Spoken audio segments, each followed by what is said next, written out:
Hi అండి, welcome back to Ramya food channel. ఈరోజు నేను మీకు ఎంతో రుచికరంగా ఉండే సింపుల్ అండ్ టేస్టీ నూడిల్స్ చూపిస్తున్నాను, చూసేయండి. ముందుగా ఇలా సన్నగా ఉన్న నూడిల్స్ తీసుకొచ్చుకోవాలండి. లావు కన్నా సన్నవి చేసుకుంటే చాలా టేస్టీగా ఉంటాయి, చూడడానికి కూడా లుక్ వైజ్గా బాగుంటుందండి నూడిల్స్.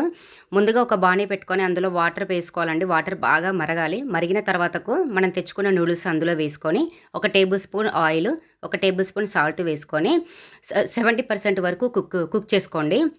మరీ ఎక్కువగా కుక్ చేయొద్దు, మెత్తగా అయిపోతే మనకు అంత బాగోదండి. కొంచెం 70% కుక్ అయిందో లేదో చూసుకొని కుక్ చేసుకోండి. ఇలా కుక్ అయిన దాన్ని ఒక జాలిపళ్ళెంలోకి వడగట్టేసుకోవాలి.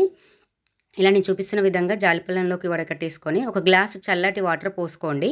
ఇలా చల్లటి వాటర్ పోసుకోవడం వల్ల ఒకదానికొకటి స్టిక్ అవ్వకుండా బాగుంటాయి, అంటే పొడి పొడిగా వస్తాయి. ముందుగా ఒక స్టవ్ వెలిగించేసుకొని అందులో జీలకర్ర అండి, మీ ఆప్షనల్, మీకు ఇష్టం అనుకుంటే వేసుకోండి, లేకపోతే లేదు. సో జీలకర్ర వేసుకున్న తర్వాత కట్ చేసి పెట్టుకున్న ఆనియన్స్, క్యారెట్, పచ్చిమిర్చి, కరివేపాకు, జింజర్, నేను ఈ 5 వేస్తున్నానండి. మీ దగ్గర క్యాప్సికమ్ కానీ క్యాబేజ్ కానీ బీన్స్ కానీ ఉంటే అన్నీ వేసుకోండి. ప్రజెంట్ నా దగ్గర అవైలబుల్గా లేవు, అందుకోసం నేను ఇవి మాత్రమే యూజ్ చేస్తున్నాను. సో ఇలా అన్నీ ఒకేసారి వేసుకొని ఇవి కూడా లైట్గా బ్రౌన్ కలర్ వచ్చేంత వరకు మాత్రమే వేయించండి, మరీ ఎక్కువగా వేగొద్దు. సో మనకు మార్కెట్లో నూడిల్స్ మసాలా దొరుకుతుందండి. నూడిల్స్ మసాలా ప్యాకెట్ తీసుకొచ్చుకొని పౌడర్ ప్యాకెట్ మొత్తం కంప్లీట్గా వేసి, అలాగే 1 table spoon chilli sauce, 1 table spoon tomato sauce 2 వేసుకోవాలి. అలాగే 1 టేబుల్ స్పూన్ సోయా సాస్ కూడా వేసుకోండి. ఇవన్నీ ఆప్షనల్ అండి. ఈ 3 కూడా మీకు అవైలబుల్గా ఉంటేనే వేసుకోండి, లేదంటే నార్మల్గా మీరు పచ్చిమిర్చి, ఆనియన్స్ తాలింపు వేసుకొని ఖాళీ నూడిల్స్ మసాలా వేసుకొని కూడా చేసుకోవచ్చు. అలా కూడా చాలా టేస్టీగా ఉంటాయి. నా వీడియో కనుక మొదటిసారి కనుక చూస్తున్నట్టయితే ప్లీజ్ సబ్స్క్రైబ్ చేసుకోండి. సబ్స్క్రైబ్ చేసుకోవడం వల్ల నేను వీడియో ఎప్పుడైతే అప్లోడ్ చేస్తానో మీకు నోటిఫికేషన్ ద్వారా వస్తుంది. పక్కనే ఉన్న బెల్ బటన్ కూడా ప్రెస్ చేయండి. ప్లీజ్ నా వీడియోని లైక్ చేయండి, షేర్ చేయండి, కామెంట్ చేయండి, సబ్స్క్రైబ్ చేసుకోండి.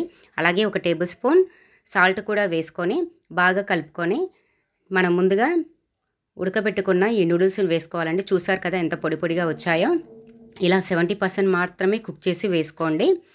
ఇలా ఇప్పుడు మనం ముందుగా వేసిన సాసులు, పచ్చిమిర్చి, ఆనియన్స్ అన్నీ కూడా బాగా కలిసే విధంగా బాగా కలుపుకోవాలి. అంత తొందరగా కలవండి, కొంచెం నిదానంగా బాగా కలపాలి. ఇలా మీకు గరిటతో వస్తే ఈజీగా కలపండి. అలాగే చట్నీ అండి, ఇది కూడా మీ ఆప్షనల్, మీ దగ్గర అవైలబుల్గా ఉంటేనే వేసుకోండి. ఒక మంచి ఫ్లేవర్ని ఇస్తుంది నూడిల్స్కి. కొద్దిగా వేసుకోండి, సాల్ట్ కూడా చూసి వేసుకోండి, ఎందుకంటే మనం వేసిన అన్ని సాసులో కూడా మనకు సాల్ట్ ఉంటుంది. సాల్ట్ మాత్రం చూసి వేసుకొని, సరిపోకపోతే మళ్ళీ లాస్ట్లో వేసుకోండి. నేనైతే 1 టేబుల్ స్పూన్ వేసాను కదా, కరెక్ట్గా సరిపోతుందండి. అంతేనండి, నూడిల్స్ చాలా simple and easy and tasty అండి. నా వీడియో కనుక నచ్చినట్టయితే ప్లీజ్ సబ్స్క్రైబ్ చేసుకోండి. Thank you.